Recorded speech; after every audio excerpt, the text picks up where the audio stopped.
बैठल बनी आप सबसे हम एगो बात पूछल चाहते हम जागरण में आइल बनी। हाँ आप सब इस क्षेत्र में जितना भी शादी ब्याह के कार्यक्रम होला चाहे गृह प्रवेश के चाहे कौनो शुभ कार्य में आप लोग ना जाइला जागरण होला तो आप सब आइला। आप सबसे पूछा तनी बताई आप सब में केकर केकर पति राम लेखा बड़े हाथ उठा के बताएं। अच्छा उनकर पति भी बड़े इनकर पति भी बड़े जाए चाचा आप सब में केकर केकर पति राम लेखा बड़े सब के रावण मिलल बका ना सब के कुंभकर्ण मिलल बड़े सब के रावण मिलल बड़े आप सब बानी तो देखिए हमने आप लोग खातिर आइल बनी आप सब बताएं केकर केकर पति राम लेखा बड़े हाथ उठा के बताएं। अरे तू रहे दा पीछे से भैया उठावा तेरे तू पति ना हुआ तू मत उठावा पता हवे आप सब में केकर केकर आपके पति राम लेखा बड़े उठाई जेकर राम लेखा मिलल बड़े बाकी के रावण लेखा बाकी के लोग महिषासुर लेखा मिलल बड़े शंकर लेखा ता तो मतैले हो आवत लेकिन आप लोग खातिर कहता नहीं देखिए अगर हमनी प्रमोद भैया कहीं पूजा पाठ करे जाए ना हाँ जी तब 5 मिनट में जल ढार के निकल दे सही बात टाइम मिली शंकर जी को देखने की निकल ली ढार के चाहे उनकर शिवलिंग पर गिरे चाहे गिर जाए और से मतलब नहीं कि मंदिर में आ गए यही काफी बा सही बात लेकिन ये लोग जाए अपन पूरा भाव बांधी ससुरा के का हाल बा नैहर के का हाल बा ए चलते कहता कि तुझे धाम कहाँ गइलू राजन भैया फास्ट में चली कि तुझे धाम कहाँ गइलू कि काशी बनारस न हइलू अरे कि कवन बरत सखी कइलू मरद राम जी लेखा कइलू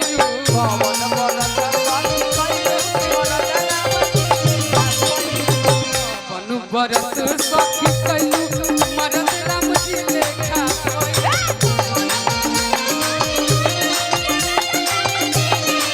अब बताएं कौन ऐसा बरत कनी कि मरद राम जी लेखा पैनी केहू के मरद बा राम लेखा। अच्छा तोहनी बतावा केकर केकर पत्नी सीता लेखा बाड़ी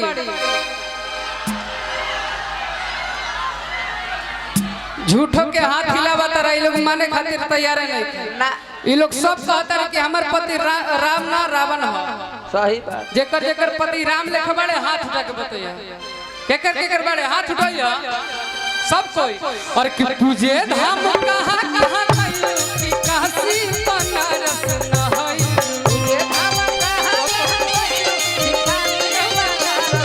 तुझे धाम कहाँ गइलू कि काशी बनारस न हइलू कवन बरत सखी कइलू मरद राम जी लेखा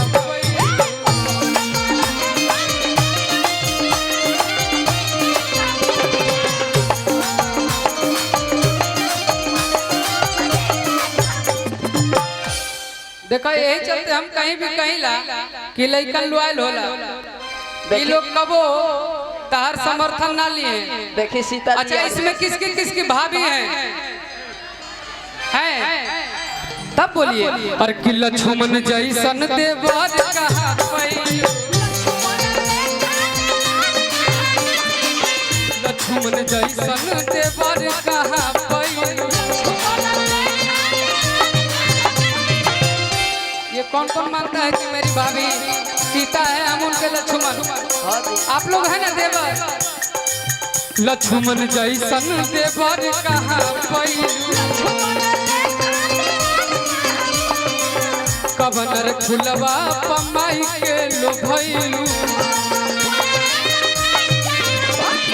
सच सच कहा का कइलू कि ससुरा के दुलरी कहइलू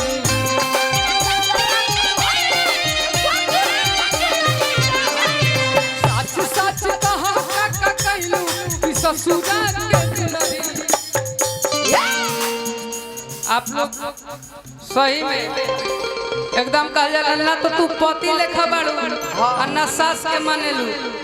ठीक बा, पति के ना मानेलू हम जानीला। हाँ जी। रोज झगड़ा झंझट होला। हाँ हाँ।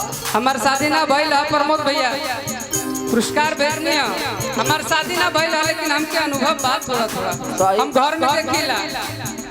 चाचा चाची के, माई बाबूजी के, आप लोग मानी के अपन सास के मानेला केहू ना। देखी शादी वाला आदमी आ गइले। जय दी कोनो बात ना, आपके भी पुतो हो आई, जल्दी आई। साच साच कहा का कहलू कि ससुरा के दुलारी कहलू।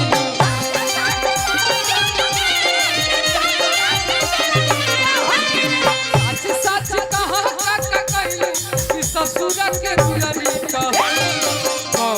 बरत सखी कहलू मदद राम जी लेखा पई।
कवन बरत सखी कैलू मरद राम जी लिखा पैलू। तू लोग कुछ ना बोलबा, हम मजाक देख लेनी, आयो देख लेनी। हमारे एमपी चाचा, हमारे प्रमोद भैया, हाँ हाँ, दुर्गा पूजा के शुभ अवसर पे इतना शांति से, हाँ जी, इतना बढ़िया कार्यक्रम आप लोग इतना स्थिर से बैठल बने। लेकिन हमारे भाई भाई ये लोग तो हालत करिए दी। ये लोग खातिर हमें को गाना गौले रही कि रंगधारी मिलल अच्छा सुने, रील आप लोग का ज्यादा आता है उस गाना पे। लेकिन जब भी हमने जितना नौजवान बानी, हाँ जी, अगर बॉर्डर पे जरूरत पड़ी कि हमने के जाए पड़ी जाए नहीं आ जाके के बात कहो राजन भैया कि थोड़े देर लबा घाबा के छोड़ दी हम वही पासा बार हो जाए।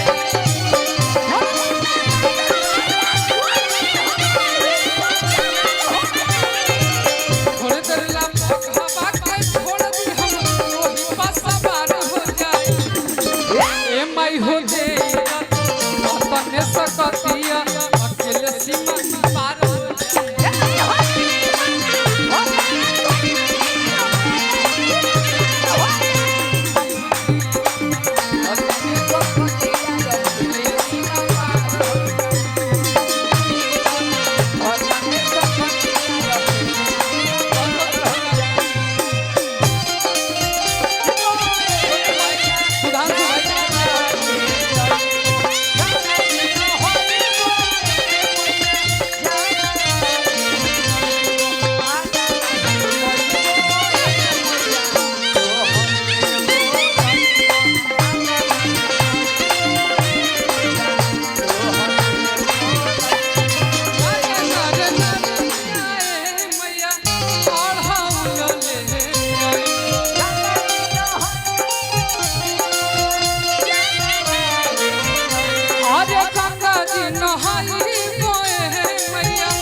गोलू भैया हमारे को गाना सुने ले